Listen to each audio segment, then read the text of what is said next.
तो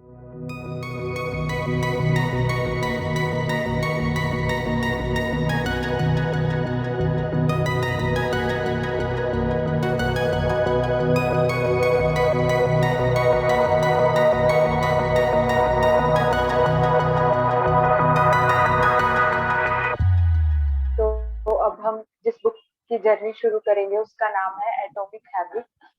इसके मतलब जो फ्रंट पेज है इसका, उसी को ही अच्छे से पढ़ते हैं। ये न्यूयॉर्क की बेस्ट सेलर बुक है और इसमें जो ऑथर समझाना चाह रहे हैं वो ये है कि टाइनी चेंजेस रिमार्केबल रिजल्ट। मतलब छोटे छोटे चेंजेस से बहुत बड़े रिजल्ट आएंगे। और जैसा नीचे लिखा हुआ है कि an easy and proven way to build good habit and break bad ones by James Clear. ये बुक 2018 में पब्लिश हुई थी। इसको समझने के लिए सबसे पहले हम इसके टाइटल को ही डिकोड करते हैं। ये दो वर्ड से मिलके बना है, एटॉमिक और हैबिट। एटॉमिक हम समझते हैं, एटम एटम क्या होता है, मतलब सबसे छोटा, उससे छोटा कुछ हो नहीं सकता।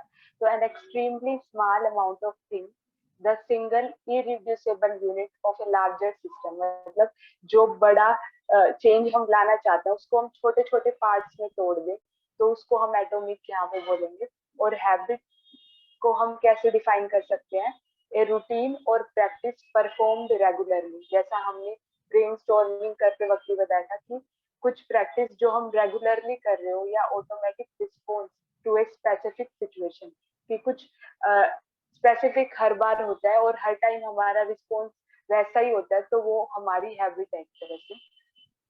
तो जेम्स क्लियर इसको इस तरह डिफाइन करते हैं, an atomic habit is a little habit that is part of a larger system, just as atoms are building blocks of molecules.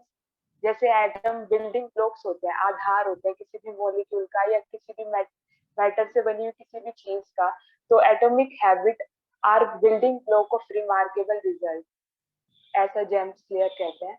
अब वो हम इस बुक का स्ट्रक्चर समझते हैं सबसे पहले कि इस बुक में क्या क्या है और हम इसे कैसे कवर करेंगे।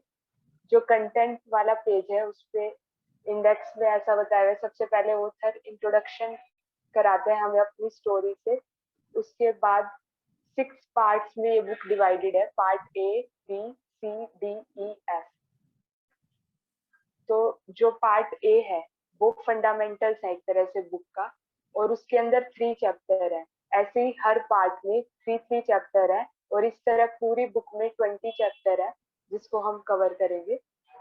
तो आज हम देखेंगे पार्ट ए का first chapter, the surprising power of atomic habit. उससे पहले हम ऑथर की स्टोरी से समझते हैं कि आखिर इस बुक का जन्म कैसे हुआ। मतलब क्या ऐसा हुआ था कि ऑथर को इतनी अच्छी बुक लिखने लिखनी पड़ी। तो इसमें हम देखते हैं सबसे पहले स्टोरी क्या है ऑथर की। बेसिकली हम चाहते तो सीधा हम बाकी चैप्टर से शुरुआत कर सकते थे, बट हम स्टोरी पढ़ के एक तरह से ऑथर से कनेक्शन बनाएंगे ताकि हम उनकी भावनाओं को समझें, किस वे में ऑथर हमें समझाना चाह रहे हैं वो बात। तो हम जानते हैं कि कोई भी अगर बड़ा काम होता है तो वो किसी चैलेंज से उसका जन्म होता है। तो एटॉमिक हैबिट जो बुक जेम्स क्लियर ने लिखी, उसका बर्थ भी एक डीप सफरिंग से हुआ। जब ऑथर बचपन में बेसबॉल खेल रहे थे अपने स्कूल में, तो एक एक्सीडेंट हुआ जिसमें जो बेसबॉल का बैट था कुछ, वो उनके हेड पे लगा और जिससे उनको ब्रेन डैमेज हो गया और वो कोमा में चले गए थे। उसके बाद रिकवर करने के लिए उसने उन्होंने छोटी छोटी हैबिट डेवलप की जिससे बड़ा चेंज वो अपने आप में देख पाए। तो ऑथर कहते हैं this is not a conversation with theorist. मतलब ये बुक कोई थ्योरी वाली बुक नहीं है, ये साइंटिफिक अप्रोच हमें सिखाएगी कैसे हम स्टेप बाय स्टेप मेथड से अपनी हैबिट्स को चेंज करके अपने अंदर जो बड़ा रिजल्ट, जो बड़ा चेंज लाना चाहते हैं वो ला पाए। उसके बाद हम देखते हैं ऑथर बताते हैं कि कैसे उन्होंने इसके बारे में समझा, how I learn about habit. तो जब स्कूल से कॉलेज में पहुंचे होकर, तो उन्होंने अपने आप को रिकवर करने के लिए, अपने आप को एक बड़ा एथलीट बनाने के लिए छोटी छोटी गुड हैबिट डेवलप की। जैसे कि गुड स्लीपिंग हैबिट, अपने रूम को नीट और टाइडी रखना। कॉलेज में हालांकि बच्चे बच्चे ऐसा नहीं करते हैं, बट ऑथर ने किया। उसके बाद इस इससे क्या हुआ, उनको अपनी लाइफ पे कंट्रोल आने लगा और अपने आप पे विश्वास बढ़ने लगा। उनकी स्टडी हैबिट्स भी इम्प्रूव होती गई और इसकी वजह से उन्हें कॉलेज में अच्छे मार्क्स मिले, ए ग्रेड आई।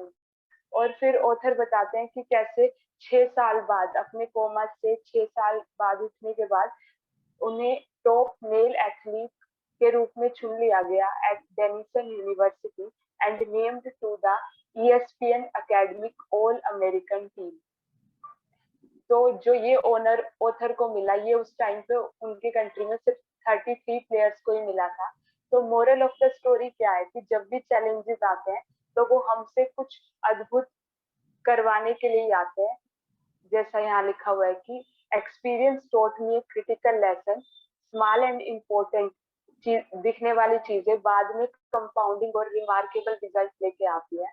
इसके बाद ऑथर बताते कि कैसे उन्होंने बुक लिखना शुरू किया। तो सबसे पहले 2012 में ऑथर ने शुरू किया आर्टिकल्स लिखना। उन्होंने अपनी वेबसाइट पे वो आर्टिकल लिखते थे, धीरे धीरे वो पॉपुलर होने लगे। फिर मतलब जो उनके ईमेल सब्सक्राइबर्स थे वो मिलियंस में चले गए। फिर 2017 में ऑथर ने एक हैबिट अकेडमी लॉन्च की, वहां भी उनको काफी पॉपुलैरिटी मिली। और फिर 2018 में फाइनली उन्होंने बुक लिखी और ये बुक आज बेस्ट सेलर है।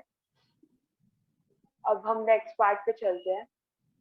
ऑथर बताते हैं कि इस बुक से हम मैक्सिमम फायदा कैसे ले सकते हैं। तो ये एक पॉपुलर कोट है कि अच्छी बुक लिखने के लिए सबसे पहले हमें एक बुक बनना पड़ता है।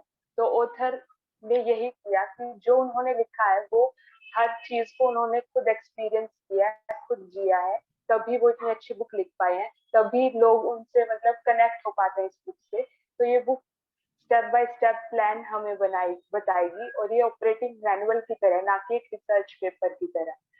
उसके बाद ऑथर बताते हैं कि उनकी बुक का जो मॉडल है वो इस तरह होगा।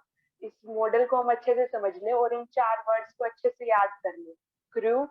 क्यू, क्रेविंग, रिस्पॉन्स और रिवार्ड।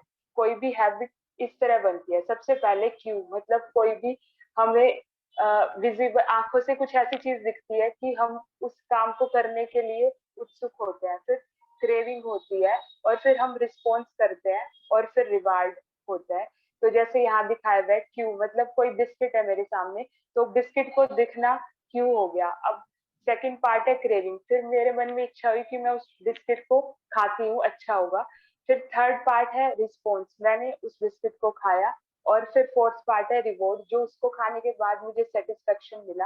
तो फिर पूरी बुक में इन चारों बातों से ही हमें हैबिट बनाना सिखाएंगे। तो हमें इन चारों को अच्छे से याद रखना है, क्यू, क्रेविंग, रिवॉर्ड और रिस्पॉन्स। इसके बाद हमें समझना जरूरी है कि क्या ऐसा मॉडल पहले कभी नहीं था जो ऑथर ने दिया। ये ऐसा मॉडल पहले भी था जो BF स्किनर ने दिया था। उनका मॉडल बट 3 पार्ट्स में डिवाइडेड था, स्टिमुलस, रिस्पॉन्स और रिवॉर्ड। और आजकल एक और बुक जो फेमस है, पावर ऑफ हैबिट, जो चार्ल्स डुहिग ने लिखी हुई है, उनकी बुक में भी कुछ ऐसा ही मॉडल है। तो हर हैबिट डेवलपिंग वाली बुक इस तरह के मॉडल को ही फॉलो करती है। उसके बाद हमें समझना है कि BF स्किनर वाला जो मॉडल था और जो ऑथर ने मॉडल दिया उसमें क्या डिफरेंस है।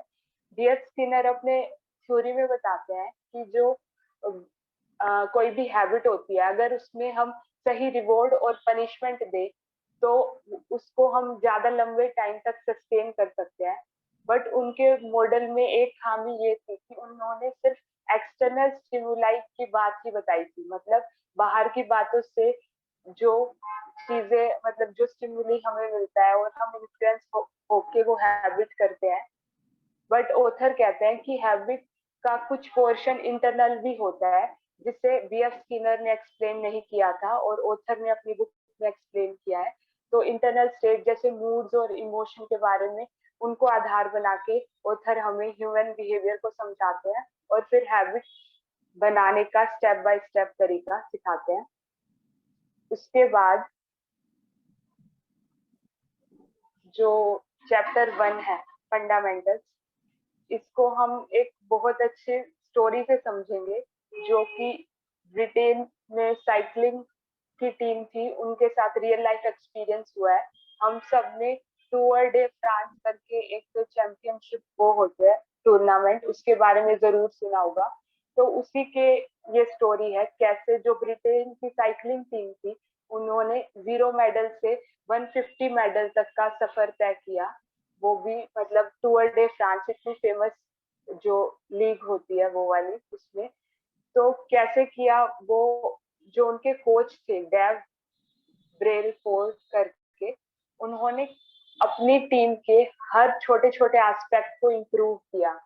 जैसे उन्होंने अपनी टीम के लिए जो भी मतलब अच्छा सर्जन अपॉइंट किया जो उन्हें हैंड वॉश करना सिखाएगा ताकि टीम को कोल्ड ना हो। मतलब कितनी छोटी बात है ये, उस पे भी रेलफोर्ड ने काम किया। इसके अलावा उन्होंने जो उनके साइकिल के टायर जो उनको अल्कोहल से रब कराया ताकि अच्छी ग्रिप बन सके, साइकिल की सीट को रीडिजाइन कराया। तो मतलब इन टाइनी और मार्जिनल चेंजेस से बहुत बड़ा चेंज ब्रेलफोर्ड लेके आए अपनी टीम में। और आज जब भी मार्जिनल चेंजेस की बात होती है तो हमेशा इस स्टोरी को कोट किया जाता है, क्योंकि जितनी भी छोटे छोटे चेंजेस वो ला सकते थे उन्होंने वो लाए। और मतलब ये मिरेकल करके दिखाया कि जिस टीम ने कोई भी मेडल नहीं जीता था वो टीम 6 साल में 5 बार कॉन्टिन्यूसली मेडल जीत पाई। इसके बाद हम एरिस्टोटल के कोट से इसको कंक्लूड करते हैं कि we are what we repeatedly do. हम जो है अपने रिपीटेड एक्शन से ही बने होते हैं, इसलिए एक्सीलेंस जो है वो इज नॉट एन एक्ट, एक बार करने वाला कोई काम नहीं, बट ये रिपीटेड होने वाली हमारी हैबिट है। Thank you.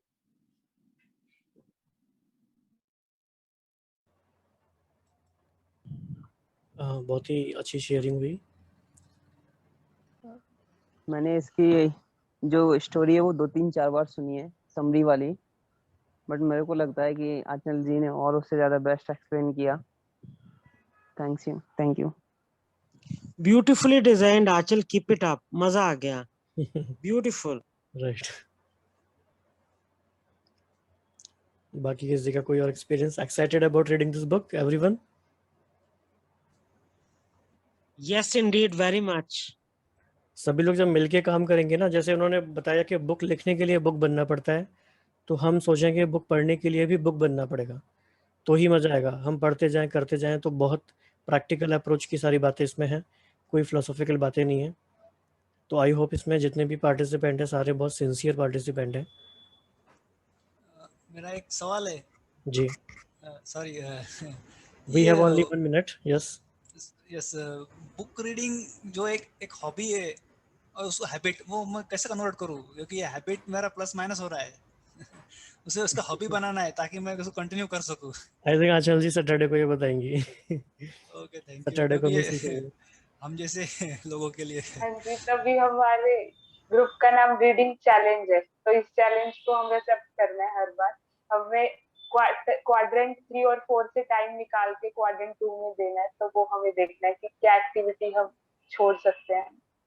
परफेक्ट, यही है एप्लीकेशन। इसीलिए 7 हैबिट्स को भी बार बार रिवाइज करते रहें, वो बार बार आती रहेंगी।